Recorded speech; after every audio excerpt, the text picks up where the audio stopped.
Bienvenue. Aujourd'hui, on va s'intéresser à un parcours. Un parcours que beaucoup de gens aimeraient faire.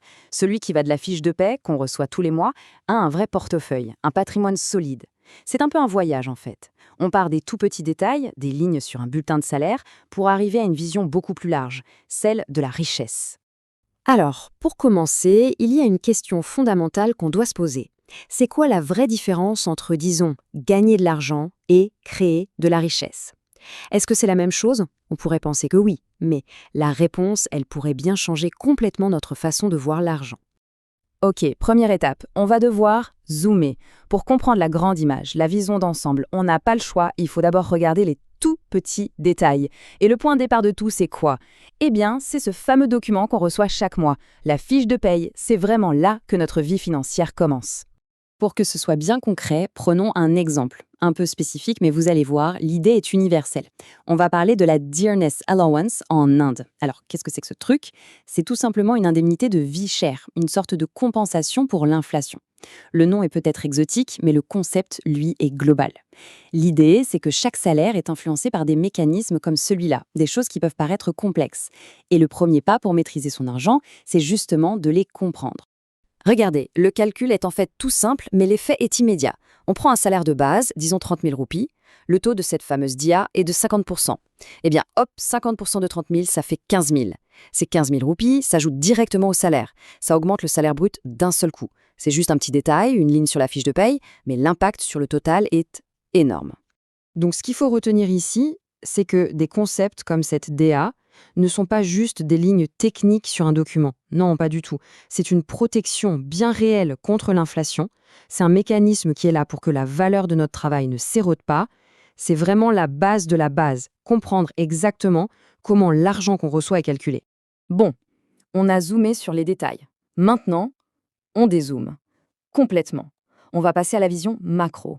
On quitte les lignes de la fiche de paye pour s'intéresser aux grands principes, ceux qui permettent de créer de la richesse.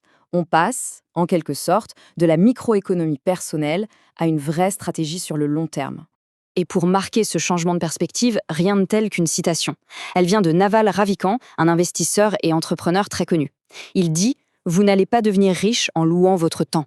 C'est puissant, non? Ça bouscule complètement l'idée qu'on se fait du travail. Échanger son temps contre un salaire, eh bien, ça a des limites fondamentales quand on parle d'accumuler de la richesse. Et ce tableau, il résume parfaitement ce changement d'état d'esprit. D'un côté, on a la mentalité « gagner de l'argent ». Là, on se concentre sur quoi? Le salaire, les primes, les indemnités. C'est le monde du salariat. De l'autre côté, on a la mentalité « créer de la richesse ». Et là, le focus change radicalement. On pense actif, on pense capital, on pense à des choses qui rapportent de l'argent pendant qu'on dort. C'est le monde de l'investisseur. Et Naval Ravikant enfonce le clou avec cette idée. La vraie liberté financière, elle ne vient pas d'une augmentation de salaire, même une grosse. Elle vient de la détention de capital. Ça veut dire quoi concrètement? Ça veut dire posséder une part d'une entreprise, de l'immobilier, bref, posséder des actifs qui ont le potentiel de prendre de la valeur et de générer des revenus par eux-mêmes. D'accord. Mais alors, comment on fait le pont entre les deux? Comment on passe de la simple compréhension de sa fiche de paie à la construction d'un vrai portefeuille? Qu'est-ce qui relie ces deux mondes qui semblent si différents? Eh bien, la réponse, elle tient en un seul mot, la connaissance. Et attention, ce n'est pas juste une belle idée en l'air. Non, non, c'est prouvé. Une étude académique très sérieuse s'est justement penchée là-dessus. C'est un document qui date de 2011 du Center for Research on Pensions and Welfare Policies et il nous donne des preuves, des vraies preuves, sur le rôle absolument crucial de la connaissance financière. Alors, qu'est-ce qu'elle dit cette étude? C'est très simple et en même temps, c'est énorme. Elle a trouvé une corrélation forte et positive entre le niveau de connaissance financière d'une personne et la valeur nette de son patrimoine.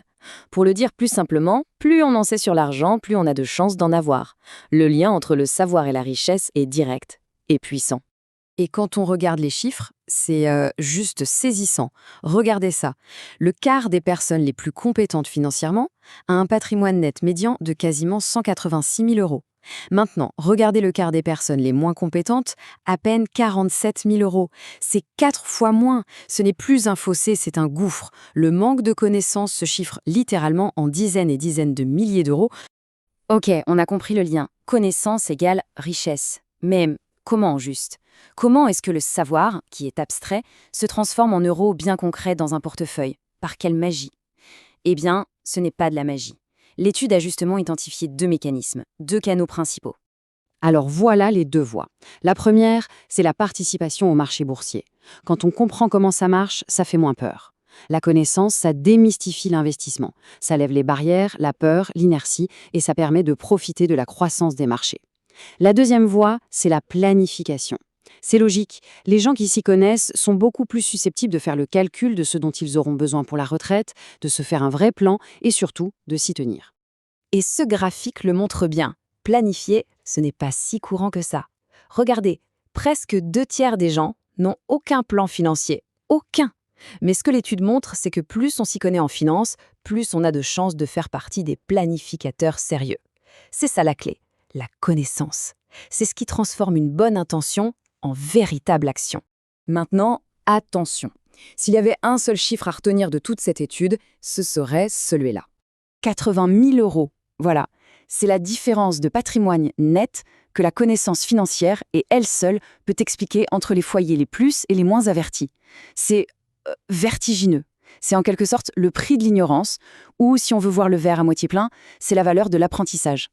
On arrive donc à la fin de ce parcours. Du plus petit détail d'une fiche de paie jusqu'à la construction d'un vrai patrimoine, on voit bien que le fil rouge, la clé de tout, c'est la connaissance. D'abord, comprendre ce qu'on gagne. Ensuite, comprendre comment faire travailler cet argent. Le voyage commence donc par une question toute simple, mais essentielle. Si la connaissance est la clé, par quoi commencer? Quelle est la première chose qu'on a envie d'apprendre?